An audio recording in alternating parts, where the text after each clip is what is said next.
Hello' তো পুনৰ এবাৰ তোমালোকক ৱেলকাম জনাইছোঁ আমাৰ এই প্লেটফৰ্ম এডুকেটিভ আছামলৈ তো যিহেতু আমাৰ 35 ডেজ চেলেঞ্জ চলি আছিলে যাৰ ফাৰ্ষ্ট ফেজটো শেষ হ'ল আজি ডে নম্বৰ 16 তো আজি মই গোটেই সোপা টাৰ্গেটছ তোমাৰ গ্ৰুপলৈ দি পিনি শেষ কৰিলোঁ তো আজি আমি এই ভিডিঅ'টোত লৈ আহিছোঁ মানে মই লৈ আহিছোঁ এই ভিডিঅ'টোত ছেকেণ্ড ফেজৰ বিষয় এইটো হৈছে আছাম বৰ্ডৰ কাৰণে এছেপ 2026 যোন ক্লাছ 12 চায়েন্সৰ ষ্টুডেণ্টছৰ সিহঁতৰ কাৰণে ইয়াত আমি চাম ডে নম্বৰ 17 পৰা ডে নম্বৰ 35 বা ডে নম্বৰ 40 লৈকে আমি কি কৰিব লাগিব 35 ডেজ চেলেঞ্জ নামটো থৈছো বাট ইয়াত ডে নম্বৰ 40 লৈকেও গৈছে হা কিছুমান টাৰ্গেটছ কাৰণ আমি কেমেষ্ট্ৰিত অৰ্গেনিক বহুত ডিটেইলত কৰিলো চ' অলপ সময় লাগিব আৰু ফিজিক্স আৰু মেথছত তোমাৰ 40 ডেজটো লাগিব কাৰণ চিলেবাছটো হিউজ আছে নেক্সট আচ্ছা ফেজ ওৱান যোনে যোনে এতিয়ালৈকে আৰম্ভ কৰা নাই ডে ওৱানৰ পৰা ডে 16 তোমালোকে আৰম্ভ কৰা সোনকালে এতিয়াও তোমালোকৰ সময় আছে তোমালোকে ফেজ ওৱানৰ কাৰণে এইটো ভিডিঅ' চাবা প্ৰথম তাৰপিছত এইটো ভিডিঅ' চাবা 2 নম্বৰ তাৰপিছত 3 নম্বৰ ভিডিঅ'টো এইটো চাই ল'বা তাৰপিছত যদি তোমালোকে আৰু ডিটেইলছত চাব বিচাৰা এইটো এটা প্লেলিষ্ট হয় তুমি এইটো চাই ল'ব পাৰা ঠিক আছে চেক ইট আউট তোমালোকে বহুত ভাল পাবা আৰু নতুন ষ্টুডেণ্টছ ৱাটচ দিছ ভিডিঅ' কমপ্লিটলি তাৰপিছত তোমালোকে এইটো ভিডিঅ'লৈ যাবা চোৱা বেনাৰটো চাই ল'বা হা ডে নম্বৰ 17 18 19 20 21 22 23 24 25 26 27 28 29 30 30 লৈকে আছে চোৱা ফিজিক্সৰ কি চেপ্টাৰ আমি কভাৰ কৰিম তোমাৰ ফাৰ্ষ্ট এমাইন্স তাৰপিছত বায়'মলিকুলছ তাৰপিছত ডিএনএ ব্লক তাৰপিছত কোঅৰ্ডিনেশ্যন ইফালে ফিজিক্সৰ মুভিং চাৰ্জাৰ মেগনেটিজিম তাৰপিছত আমি মেগনেটিজিম কভাৰ কৰিম তাৰপিছত আকৌ ইএমআই তাৰপিছত এচি তাৰপিছত ইএম ৱেভছ তাৰপিছত তোমালোকৰ এইফালে human health and disease principal of inheritance molecular inheritance তাৰপিছত ইভলিউশ্যন তাৰ প্ৰবেবিলিটি কণ্টিনিউটি ডিফাৰেঞ্চিবিলিটি এপ্লিকেশ্যনৰ ডিৰাইভেটিভছ ইণ্টিগ্ৰেলছ তাৰপিছত আৰু আছে চোৱা ডে নম্বৰ 40 লৈকে আছে টোটেল তাত কোঅৰ্ডিনেশ্যন তাৰপিছত আমি কভাৰ কৰিম সলিউশ্যন তাৰপিছত ইলেক্ট্ৰকেমিষ্ট্ৰি তাৰপিছত কেমিকেল কাইনেটিক্স তাৰপিছত এইফালে ৰে অপ্টিক্স আছে ৱেব অপ্টিক্স আছে তাৰপিছত ইভলিউশ্যন আৰু বায়'চাইন্স চোৱা তোমালোকৰ যোনটো বায়ো সেইটো 35 ডেজত ডে নম্বৰ 35 শেষ হৈ যাব কিন্তু কেমেষ্ট্ৰিও মই ডে নম্বৰ 35 লৈকে থৈছিলো বাট কি হ'ল তোমালোকৰ অৰ্গেনটো মই বহুত দীঘলীয়াকৈ টানিলো মানে বহুত ডিটেইল কৰোঁ বহুত ষ্টুডেণ্টছৰ অৰ্গেন প্ৰব্লেম আছিলে চ'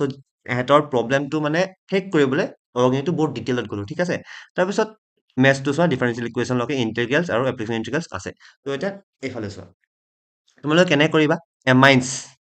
এটা সৰুকে শ্বৰ্টকে কৈ দিছো এইকেইটা অলৰেডি মই ডিছকাছ কৰিছো ফেজ ওৱানৰ ভিডিঅ' তো যোন নতুন ষ্টুডেণ্টছ আছা তোমালোকে ফেজ ওৱানৰ ভিডিঅ'টো ভালকে চাই ল'বা যে আমি কেনেকা প্ৰচিড কৰিব লাগিব চোৱা এনেকা এমাইন্সক মই 4 দিন দিছো এদিনকে ভাগ কৰিলো 1 2 3 4 তো প্ৰথম দিনা আমি লেকচাৰ চাম তাৰপিছত কুৱেশ্যন প্ৰেক্টিচ কৰিম এইকেইটা তোমালোকে ইমান টেনশ্যন ল'ব নালাগে যোনে গ্ৰুপত আছে কাৰণ মই গ্ৰুপত ধুনীয়াকে ভাঙি দিওঁ তোমালোকে এতিয়া চাবা মই স্ক্ৰীনশ্বট লৈ আহিছো চোৱা 1.5 তোমালোকে লেকচাৰ চাব লাগিব আৰু 1.5 এইটো লেকচাৰ যি পঢ়িলা সেইকেইটা আকৌ ৰিভিজন কৰিব লাগিব বুজিলা যোনে বুজি পোৱা নাই তোমালোকে ফেজ ওৱানৰ ভিডিঅ'টো এবাৰ ভালকে চাই ল'বা তোমালোকে ধুনীয়াকে বুজি পাই যাবা নেক্সট ওৱান চেম ফৰ বায়' এণ্ড মেথছ যেনেকে কেমেষ্ট্ৰিৰ কাৰণে এমাইন্সত ক'লো যে প্ৰথমতে 1.5 ঘণ্টা মই কৈ দিছো ৰবা 1.5 ঘণ্টা প্লাছ 1.5 ঘণ্টা এই তুমি লেকচাৰ চাবা 1.5 ঘণ্টা তাৰপিছত এই 1.5 ঘণ্টা তুমি এই লেকচাৰ কি কৰিব লাগে সেইবোৰ ৰিভাইজ কৰিবা আৰু বাকী তোমালোকৰ এদিন দুদিন তিনদিন 4 দিন দিলো হয় না এটা চেপ্টাৰ তো দুদিন তোমালোকে লেকচাৰ চাইছা তোমালোকে এইটো ফ'ল' কৰিবা তাৰপিছত এই দুদিনত অকল কেমেষ্ট্ৰি প্ৰেক্টিচ কৰিবা 3 ঘণ্টাকে তেনেকুৱা টাইপত বায়' আৰু মেথছ আৰু ফিজিক্সো তেনেকুৱা হয় বুজিছা next one phase two is going to start from January 1 পৰা আমাৰ ফেজ টুটো ষ্টাৰ্ট হ'বলৈ গৈ আছে তো so' complete the phase one before 31 December যোনে নতুন ষ্টুডেণ্টছ আছে আছা বা গ্ৰুপত যিহেতক মই ফেজ কমপ্লিট কৰা লৈ এতিয়াও কিছুমানৰ বেকলগ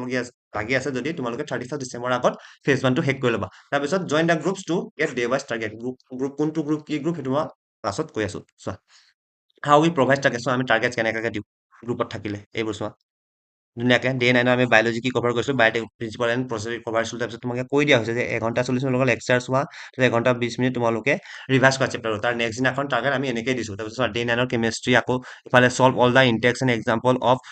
এলকহল ফিনথ তাৰপিছত তাৰ সলিউশ্যন কেইটাও একদম ধুনীয়াকে এনেকৈ দি দিয়া হৈছে যাতে তোমালোকো প্ৰব্লেম নহওক ঠিক আছে এফালে চোৱা চেম ফৰ মেথছ আমি ভেক্টৰ এলজেব্ৰা ডে নম্বৰ 10 আমি ভেক্টৰ্ছলৈ পাইছিলো চোৱা 2 ঘণ্টা তোমাক লেকচাৰ চাবলৈ কৈছো তাৰ 1 ঘণ্টা তাক ৰিভাইজ কৰিব দিছো তাৰ নেক্সট দিনা আমি আকৌ পিৱাইকিউ কৰিব দিছিলো same for electric charge and field আমি এনেকৈ দিছিলো তোমাৰ 2 আৱাৰ বাকী থকা মানে এইটো ডে নম্বৰ 9 পৰা আৰম্ভ হৈছিলে আৰু 10 নম্বৰ এইটো তোমাৰ টাৰ্গেটটো হয় তো 1 ঘণ্টা তোমাৰ এনেকা যি লেকচাৰ পঢ়ালে সেইবোৰ ৰিভাইজ কৰিব দিছিলো তেনেকুৱা টাইপত চ' এটা আমি ডেইলি এটেণ্ডেঞ্চো লওঁ মই ডে নম্বৰ 8ত এদিন পাছতে সুধো ডে নম্বৰ 7 শেষ হ'ল নাই তো কিছুমানে কৈছে সেই কৈছে 4জনে কৈছে সেই কৈছে তো ডে নম্বৰ 8ত কিছুমান এদিন বেকলগ লাগি থকা ষ্টুডেণ্টছে কি কয় ডে নম্বৰ 7টো ডে নম্বৰ 8 দিনা আৰম্ভ কৰিছে তাৰপিছত কিছুমানে এতিয়াও ডে নম্বৰ 6ত লাগি আছে বুলি এনেকৈ এটেণ্ডেঞ্চটো দিছে গতিকে এনেকৈ এটেণ্ডেঞ্চটো দিলে তোমালোকৰ কাৰণে আমি মানে তোমালোকৰ অভাৰঅল পাৰফৰ্মেঞ্চটো গম পাই থাকো যে তোমালোকে কিমান পিছ পৰিছা তো তেনেকুৱা হিচাপত তোমালোকক আমি কণ্টেক্ট কৰি কিছুমান সলিউশ্যনছো দিওঁ কেতিয়াবা যাতেকে তোমালোকৰ সেই বেকলগটো ধুনীয়াকে কভাৰ হওক আৰু তোমালোকে আমাক একদম নিজৰ ডাঙৰ দাদা হিচাপে ফ্ৰী হৈ পিনি কথা পাতিবা যাতেকে আমি তোমালোকৰ প্ৰব্লেমটো আৰু ধুনীয়াকে চল্ভ কৰি দিওঁ নেক্সট চোৱা, আমি কিয় এইটো 1 জানুৱাৰীৰ পৰা ষ্টাৰ্ট কৰিছো, 17 ডিচেম্বৰৰ পৰা আৰম্ভ কৰা নাই? 1 জানুৱাৰীত, কাৰণ মই এইটো ডে নম্বৰ 1 টো 1 ডিচেম্বৰৰ পৰা আৰম্ভ কৰিছিলো হা। তো তাতে মাজতে তোমালোকৰ কি কৰিলে, গভৰ্ণমেণ্টে তোমাৰ কৈ দিলে যে হাফ ইয়াৰলিটো 15 ডিচেম্বৰৰ পাছত পাতিব লাগে। 50% ডিষ্ট্ৰিক্টত তোমালোকৰ মানে প্ৰি বৰ্ডছটো প্ৰি বৰ্ডছটো প্ৰি বৰ্ডছটো তোমালোকৰ 15 ডিচেম্বৰৰ পৰা আৰম্ভ কৰি 31 জানুৱাৰীলৈকে শেষ হ'ব, আৰু কিছুমানৰ তোমাৰ 1 জানুৱাৰীৰ পৰা আৰম্ভ হ'ব। তো গতিকে যোন তোমালোকৰ 15 ডিচেম্বৰৰ পৰা আৰম্ভ হ'ব ষ্টুডেণ্টছৰ, তোমালোকে 1 জানুৱাৰীৰ পৰা ধুনীয়াকে এইটো বেচটো ফ'ল' কৰিব পাৰিবা। বাট যাৰ ডিষ্ট্ৰিক্টত তোমালোকৰ 1 জানুৱাৰীৰ পৰা আৰম্ভ হ'ব তোমালোকৰ প্ৰি বৰ্ডছ, তোমালোকৰ কাৰণেও এটা চলিউচন আছে। What about the student those who have exam in January pre boards? আৰে এইটো তোমালোকৰ চেনেল হয়, তোমালোকৰ চলিউচনৰ প্ৰব্লেম ইয়াত পাবা, গোটেই সোপা চলিউচন। তো চলিউচন কি হয় চোৱা, lectures are provided in the link. তোমালোকৰ এই ছেকেণ্ড ফেজৰ গোটেই সোপা লেকচাৰ্ছ তোমালোকৰ ডেছক্ৰিপশ্যনত দিয়া আছে। আমি কি কি লেকচাৰ ইউজ কৰো তোমালোকৰ চিলেবাছটো কমপ্লিট কৰাবলৈ, তোমালোকক গোটেই সোপা দিয়া আছে। তোমালোকে 10 নম্বৰ 17 18 তোমালোকে এনেকে কণ্টিনিউ কৰিব পাৰিবা, একৰ্ডিং টু প্লেনাৰ চাই চাই তোমালোকে ধুনীয়াকে নিজেও চিলেবাছ কমপ্লিট কৰিব পাৰা। সেইটোৱে এটা প্লাছ পইণ্ট থাকে যে আমি সদায় যদি তোমালোকৰ টাৰ্গেট, তোমালোকে এটা ডেডিকেটলি এদিনত আমি ইমান শেষ কৰিব লাগে, ইমানটো শেষ কৰি পিনি তোমালোকৰ টেনচনটো মানে ফ্ৰী হৈ যায়। তো সেইটো এটা প্লাছ পইণ্ট থাকে গ্ৰুপ জইন কৰা, যাতে য'ত আমি ডেইলি টাৰ্গেট প্ৰভাইড কৰোঁ। সেইটো গ্ৰুপ জইন নকৰিলেও তোমালোকে যদি নিজে কেপেবল আছা যে তোমালোকে কৰিম, if you are dedicated to your boards, then তুমি এইটো বিনা আমাৰ হেল্পতকৈ তোমালোকে কৰিব পাৰা। চ' নেক্সট চোৱা, the lectures provided are almost same that are provided in Delta. Almost same কিয় কৈছো, মানে কিছুমান ফটকে মই কেতিয়াবা তোমাৰ চেক কৰি থাকো যে নতুন ওৱানছত ওলাইছে নেকি, কিবা ভাল ওলাইছে নেকি। তো ফটককে আমি যদি মই সেইটো ওৱানছটো বেছি ভাল, সেইটো মই চেঞ্জ কৰি পিনি গ্ৰুপত বেলেগকে দিওঁ। কিন্তু তোমালোকক যিটো লিংকত প্ৰভাইড কৰোঁ সেইটোৱে একদম বেষ্ট লেকচাৰ। যদি ইয়াৰ পাছত আহে তেতিয়াহে মই চেঞ্জ কৰিম, যদি ইয়াৰ পাছত নাহে তেতিয়া মই চেঞ্জ নকৰো ন। সেইকাৰণে অলমষ্ট ছেম, একদম সঁচা কথা কৈ দিছো হা। যিহেতু কিছুমানে কয় একদম ছেম ছেম বুলি, মই সেইটো কৰা নাই। হোৱাটছআপ গ্ৰুপটো লিংকত আছে ডেছক্ৰিপশ্যনত, হু কেন জইন ফৰ ফেজ টু কাৰণে তোমালোকে হোৱাটছআপ গ্ৰুপৰ লিংকটো ডেছক্ৰিপশ্যনত পাই যাবা, তো তোমালোকে জইন হৈ যাবা। But only students who have completed phase 1 chapters should join this group. যোনে যোনে ফেজ 1 কমপ্লিট কৰিলা, অকল সিহঁতে তোমালোকৰ ফেজ 2 কাৰণে গ্ৰুপটো জইন কৰিবা। ফেজ 1 শেষ নকৰাকেইটাই নকৰিবা, কাৰণ তোমালোকৰ তাতে লছ আছে। কাৰণ মই ডাইৰেক্ট ফেজ 2 পৰা আৰম্ভ কৰিম, ডে নম্বৰ 17 পৰা আৰম্ভ কৰিম, তোমালোকে ডে নম্বৰ 16 টাৰ্গেটে নাপাবা। তো তোমালোকে সোনকালে ডে নম্বৰ 16 1 পৰা 16 ফেজ 1 সেইকেইটা চেপ্টাৰ্ছবোৰ শেষ কৰি লোৱা, ঠিক আছে। এতিয়া চোৱা, after joining the group Google form will be provided. নতুন ষ্টুডেণ্টছ যোনে জইন কৰিবা, তোমালোকক এটা গুগল ফৰ্ম দিয়া হ'ব, তোমালোকে এইটো ফিল কৰিব লাগিব, মেণ্ডেটৰী। সেইটো জাষ্ট এটা মানে আমাৰ যিহেতু এইটো টাৰ্গেট বেচ তাৰ কাৰণে এটা প্ৰিলিমিনেৰী টাস্ক হয়। তোমালোকৰ আমাৰ বেটছত জইন হোৱা চবতকৈ প্ৰথম হোৱাটছআপ গ্ৰুপ জইন কৰিলা, ষ্টেপ নম্বৰ 1 ষ্টেপটো তোমালোকে গুগল ফৰ্মটো ফিল কৰিব লাগে। গুগল ফৰ্মত একো নাই, বেছিক জাষ্ট তোমাৰ নাম, মা পাপাৰ নাম, নম্বৰ আৰু স্কুল নেম আৰু ডিষ্ট্ৰিক্ট, অকল ইমানেই সোধা হৈছে। নেক্সট চোৱা, this is the final batch from educative Assam. এইটো এটা ফাইনেল বেটছ হয়, ঠিক আছে। আমাৰ ফালৰ পৰা টাৰ্গেট আমাৰ first batch Uday, second batch 75 days challenge চাকৰি বেটছ, আৰু এইটো হৈছে 35 ডেজ চেলেঞ্জৰ লাষ্ট বেটছ।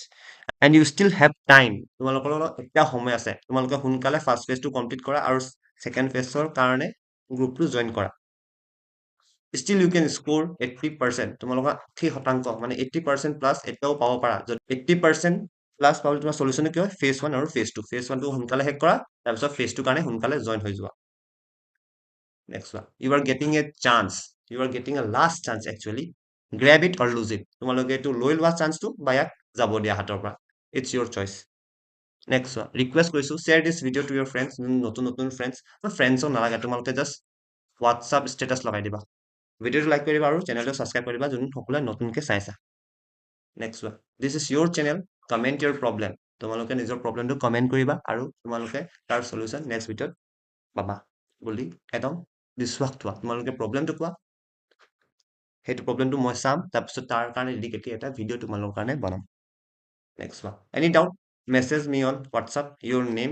স্কুল নেম আৰু ডিষ্ট্ৰিক্ট। মোৰ নম্বৰ হৈছে 8472994314। এইটো নম্বৰত তোমালোকে মেছেজ কৰিবা, কিন্তু মেছেজ কৰাৰ আগত তোমাৰ নাম, স্কুল নেম আৰু ডিষ্ট্ৰিক্টটো কৈ ল'বা, তাৰপিছত তোমাৰ ডাউটটো সুধিবা, ঠিক আছে। নেক্সট, থেংক ইউ, নমস্কাৰ।